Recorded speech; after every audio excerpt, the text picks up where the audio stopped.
Hey everybody, you're watching a physio named Jonah. That's this guy. Today's video is going to be a little different. Today is a bit more of an open, honest account of my experience as a physiotherapist who has socially anxious feelings. I feel compelled to share or want to share because of how media that I consume has impacted my feelings about this. So I would like to, on my platform, share something from my perspective. In this video, I will be giving a brief description of what social anxiety is, just to get us on the same page, but it's going to be more focused on my experience as a physiotherapist who experiences social anxiety. I'm going to talk a bit about how it's impacted my practice, what led me to this point, and how my perspective has changed after attending therapy for the past 6 months or so. Quick heads up as we get started with this video. It may be a bit all over the place. As I was writing it, I felt as though it's not my usual video where I have like a very focused message I'm trying to get across. Because it's a personal account, it feels a little bit more scattershot. It's also not an area where I'm an expert, so I don't have that really educational lens of starting with a concept and taking it all the way through. And I'm expressing that because I'm feeling socially anxious about releasing this into the internet domain. Most things on this channel I feel pretty much confident about sharing or talking about because it's an exercise that I know how to do. It's an injury that I understand. It's something that I learned in my master's. It's the profession. I can research it. I can learn about it. So it's not something this is not an area that I'm fully comfortable with talking about because it's not my area of expertise. And it involves me being emotionally vulnerable as I'm sharing, which is not something I'm always great at either. So, great combination of things that we're going through today. Mental health is something that I think is really important to have open discussion about, but I will be the first to admit that it's really not the easiest thing to talk about. I have a very difficult time talking about emotions and mental health at times, but my hope is that by sharing this video with you, the viewer today, that it can help encourage you to open up a discussion with somebody who is important to you in your life about yourself, them, be there for them, or seek out professional services should that be something that you desire. So let's talk about social anxiety. I'm going to use a specific definition because this is not an area that I feel comfortable freeballing around when it's not my area. Social anxiety is anxiety that occurs in response to social situations. The anxiety may occur before, during, or after the social situations, and quite often at all three times. I'm getting this definition from resources that were shared with me by my therapist. They come from the Center for Clinical Interventions. I'll link it down below in case you were interested in checking out anything else that they had to offer. So in the broadest of strokes, social anxiety is anxiety that comes about from social situations, which kind of makes sense. These anxious feelings can lead to negative thoughts, which may be thoughts such as how you're perceived by others, which is a lot of what I feel. As an example to sort of lay out maybe a groundwork of what that socially anxious situation could look like from a physiotherapist point of view, leading up to a patient interaction, I, especially early in my career, would get very nervous leading up to the interaction about how that social interaction with the patient was going to go. During the interaction, would be very highly attuned to how that person was perceiving me, or at least how I felt as though they were perceiving me in the interaction we were having, and then afterwards going back and replaying the situation very frequently to look for any moments where I may have messed up, slipped up, or otherwise ruined that social interaction or given them a negative perception of me because of said social interaction. That example just to show how those socially anxious feelings can come in all three phases of a social interaction, that being before, during, and after. What you may now be thinking, dear viewer of this video, is that if this is something that I personally experience, why did I choose to go into a profession that involves social interactions as the basis of the profession all day long, every day? Let's talk about that. I've actually always been drawn to jobs that have a lot of social interaction. Before I was a physiotherapist, while I was in physio school and in late of my undergrad, I was working as a personal trainer at a gym called Greco. And then before that, I worked in multiple different restaurants as a server, all of which involve a lot of person-to-person interaction. This may be surprising to some of you, considering that I think the common perception of anxiety is that if somebody is anxious about something, they are going to avoid it. I think the image of somebody being socially anxious and just deciding not to go to social gatherings or to parties and completely avoiding the interaction is the first thing that comes to mind. But this isn't always what anxiety looks like. Obviously, choosing not to be social or engage in social interaction when you are teaching a room full of people how to do an exercise in a gym or are taking orders from a restaurant is not really an option. So we're going to go ahead and need a different strategy if we can't avoid this in the first place, and I feel drawn to this profession or these professions that involve a lot of interaction to start with. I think that if you were to meet me in real life, and you may have assumed actually based on these videos, that I don't really appear to be the most socially anxious person in the world, based on the fact that I'm pretty chatty, I'm fairly outgoing, and that is exactly what my socially anxious brain would like you to think. So, gotcha. Avoidance behaviors or avoiding social interactions has never really been something that I've done a lot of, despite feelings of being anxious around social interaction. I've instead gone more for safety behaviors that seek to really manage and curate others' perceptions of me by performing or behaving in a certain way, with the intention being very much to cultivate a certain perception about myself for fear of perception about me, which leads to a lot of performing, if that makes sense. Essentially, because of the socially anxious feelings that I have that are very concerned with how I'm perceived by others, I don't avoid a situation. I will just put a lot of effort into guaranteeing in my head that the people who are interacting with me have a very specific belief about me in that social interaction. So instead of avoiding something, and choosing not to work in a restaurant, choosing not to work in a gym, not to be a physiotherapist, I seek to very much control the perceptions of others about me in my social interactions because of my feelings about what those perceptions may be. What's interesting about this, and one of the reasons that I wanted to make this video today, is that I think that my anxious feelings towards social interaction, in a way, made me excel at jobs that involved a lot of social interaction, and that may sound a bit counterintuitive, but I'll explain why. Because I care so much about what people think of me, or at least how I feel I'm being perceived by others, when I was a server, I would put a lot of energy into making people laugh or making people have a really good interaction. When I was working at a gym and I'm telling people how to do an exercise and speaking to a group, I put a lot of effort into thinking about how I was going to explain something, putting on a performance to make people think a certain way about me as I was delivering that information, which led to me as a physiotherapist putting a lot of energy and effort into being a quote-unquote like perfect physiotherapist for each and every patient that came through my door, so they would have the best possible view of me as a physiotherapist, because I wanted to leave them with a great social impression of myself. So I put a lot of energy into that interaction. None of that is really a problem though, is it? Like, I mean, I'm just putting a lot of energy in and it's getting me good results because I'm excelling at these jobs that are involving social interaction. It's going well as I'm discussing with people. I'm putting so much effort into how I talk to people or making them have a good opinion of me in the restaurant or the clinic that I'm working at. This is a good thing, isn't it? Isn't it? Well, it's not necessarily a bad thing, and I really don't want in this video to pass negative, positive judgment on feelings and how people perceive anxiety and the emotions that you may be experiencing. But what I will say is, as a healthcare professional, when you're working with people all day long, every day, that level of performance and energy expenditure can be incredibly emotionally exhausting. I generally work 8 to 9 hour shifts as a physiotherapist, which means that I can see up to 17 patients a day sometimes.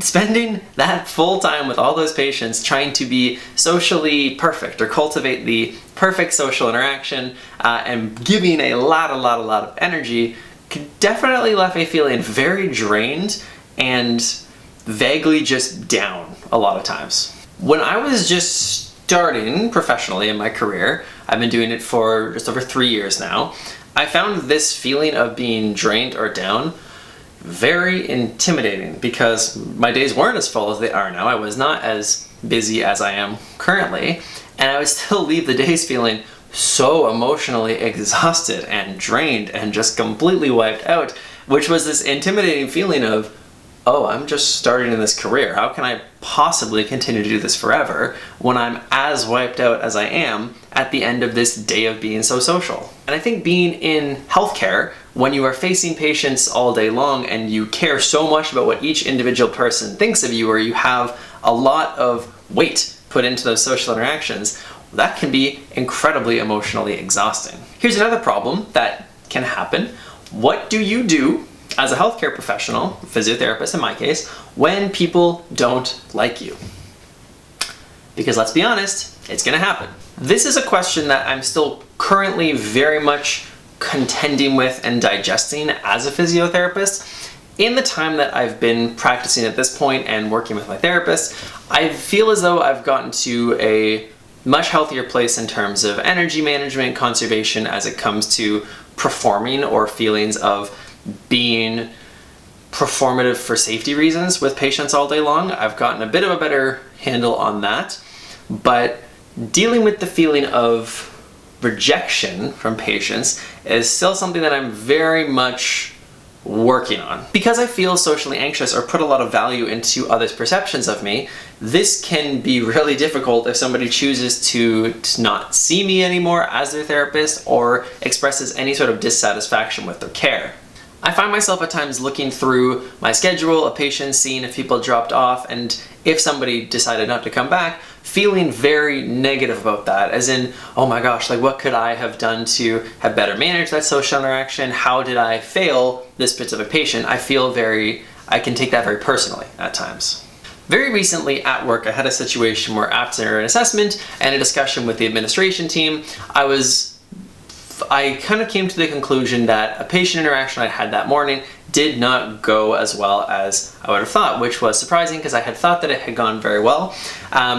And even though rationally we can think that this was likely a miscommunication of sorts and there was something that wasn't just communicated effectively, I was very, very distracted and upset and feeling very taken away from the rest of my day because of that feeling of what did I do? What did I ruin? How did I do a bad job as that patient's therapist? How did I do a bad job of curating that social interaction? Basically, the thought that someone's experience wasn't good was very distressing to me as somebody who cares very deeply about how they are perceived and also just wants good care for all their patients. And again, the rational side of your brain goes to, hey, this is probably just a misunderstanding, but the other, more emotional side of your brain goes like, oh my god, they hate me, what have I done? I must have done something so wrong this morning, I'm terrible at my job, I'm terrible at everything. Long story short, the whole situation was a misunderstanding and the patient was very satisfied with their experience, but none of that changes how much energy left me and how distressed I was because of the interaction and because of my perceptions about somebody else's perceptions of me and my behavior in a social setting, which is still challenging and something that I am trying to figure out how to manage as I am continuing to grow as a young healthcare professional. I want to make it clear that I'm not trying to come across like an expert in this area. I really hope that's clear. I am very much trying to just express what my experience as a healthcare worker has been experiencing cues of social anxiety or many socially anxious feelings and how that has impacted my care, my day-to-day, what I've been going through. I know as a healthcare worker I need to put more emphasis on what I can control because there are elements that I can't control, and let's be honest, people's perception of me is not something that I can control. Also, not everybody is going to like me all the time, and that is even hard for me to say out loud. I really do struggle with that thought, that, which is silly, it seems, but that not everyone will like me or really connect with me all the time. That is difficult to accept, but something I am working on. Maybe exercise is difficult for them and I'm making them exercise. Maybe they don't like getting acupuncture needles or dry needling, and I'm somebody who does that and they don't like that, which means they are not my biggest fan right now. Maybe we just had a very difficult conversation about lifestyle, exercise habits, movement, which was important, but they are not the biggest fan of me right now because of that. Or maybe they just don't like me. Maybe we just are not a good match. We're not two people that are going to get along in the therapist-patient role. Whew, and that is okay. Accepting this is difficult, but it's something that I'm really working on because I know how important it is going to be for me to continue working as a practicing physiotherapist. This is definitely something I need to embrace now so that I may have a continued career that will go on for as long as I would like it to. I've definitely learned in my experience so far working in healthcare that experiencing socially anxious feelings can be very difficult because you work with a lot of people all day long, and it can be very invisible to the people around you because you're working in a social job, and the assumption is that if you're curating your social interactions well and you are doing your job well, maybe even excelling at your work, that you're feeling good and this is something that's easy for you. But that's not always the case, or at least has not been my experience. One of the main reasons that I wanted to make this video was because of an experience that I had the other day after an interaction socially that left me feeling very socially anxious, or reflecting on some socially anxious cues, and which, in talking with my fiance Nicole afterwards, I got very upset and emotional about the fact that I had those feelings in the first place. I said something to the effect at that point of, it's so stupid that I'm feeling social anxiety or experiencing this as a physiotherapist. It's so ridiculous that as a physiotherapist, I would be dealing with social anxiety. Which, I mean, there's some things to unpack there. To my therapist, if you're ever watch this, you know who you are. I recognize that that kind of self-talk is not particularly helpful. I'm just trying to be honest and not doctor up too much of what my initial reaction to my feelings were. What I meant by saying that and reflecting on it afterwards is that because I work such a social job, I'm a physiotherapist and I work with people all day long, it feels completely ridiculous to say that I would be experiencing social anxiety. It feels even wild to say to a camera at this point. And this is because of feelings that we put on ourselves of how we should feel or how we should be behaving, which are not always the most helpful. I think personally for me, there's also some seeds sprinkled in there of social conditioning about how men should be strong and maybe you don't have to talk about your feelings, and you should, if you're strong enough, be able to just control all your emotions and control your feelings. But maybe we won't talk about that right now. Let's just focus on the job side. Just because you have a certain job or a certain role doesn't mean that you should feel a certain way about it. It doesn't mean that there's a certain way that you have to feel or a certain experience that you have to have. Just because you work in healthcare and work with people all day long doesn't mean that social interactions can't also be challenging for you or a bit difficult at times. And this is one that I have learned to accept more. Just because you work in healthcare doesn't mean that you can't also be in need of help from others, and that you can't also be on some kind of healing journey of your own. Which, as a practitioner, has not been the easiest thing to internalize and really come to grips with, but is very true and valuable. Not that I have embraced it more so. I will say personally that I have noticed a huge difference in terms of being able to regulate my own emotions, understanding what I'm feeling by admitting or accepting that there were things that I needed help with and beginning to attend therapy in the first place. The changes that I've already noticed in 6 months of going and really trying to be conscious of what I'm feeling, how I'm thinking impacts those things, learning about myself has made a lot of incredibly positive changes, and it is definitely something that I want to continue putting more effort and more time into so that I can be the best version of a healthcare professional for my patients, I can be the best version of a partner for my fiance, best version of a family member for my parents, for my brother, best version of Jonah for his friends. And I know that working on understanding me and who I am is going to be a very big part of that, and it has already made a big difference. I really, really hope that today's video was helpful for you in some way, or made you feel seen in some sort of way, or is going to inspire some sort of conversation, or just it was interesting to you. This was definitely not an easy one to make and to do, and you can probably tell by the incredibly vast and fast movement of my hands and mannerisms that it was not the most comfortable experience doing this. I do have more exaggerated body movements when I'm feeling a certain way. In a very ironic, although maybe potentially fitting turn as well, I have felt so socially anxious about releasing this video, and the writing and developing of it has been a lot of back and forth, and getting ready to do it one night and then not doing it, and getting to think, oh man, I should just rewrite it and go back again. I feel a lot of worry that I'm not going to say everything perfectly, and a lot of concern or social anxious feelings towards how you, the viewer, will perceive me after watching this and hearing this from me, which is an interesting experience when talking about that as the primary point of making the video in the first place. Anyway, feel free to share your experience with anxiety, social anxiety, anything mental health related with me in the comment section, should you feel so inclined to do so. If you are experiencing anything, I obviously recommend, after my experience, using the resources that are available to you.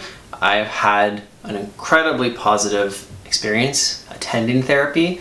Obviously, I know not everybody has access and there can be difficulty, but if you have resources that are available to you, or if you have people that you trust to talk to, it is really something that's important to talk about. And I hope that you make the time for that, make the time for you, and invest in yourself and understanding yourself, because your mental health and you are absolutely worth it. Thank you guys for watching to this point in the video. I hope that you enjoyed it, and it means a lot to me that you stick around with me on this channel and you are listening to me share this right now. So thank you to you, the viewer who's watching this. Most importantly, as always, move your body, have a laugh today, and maybe I'll add on to that, make time for you and your mental health. And I will see you at the next video.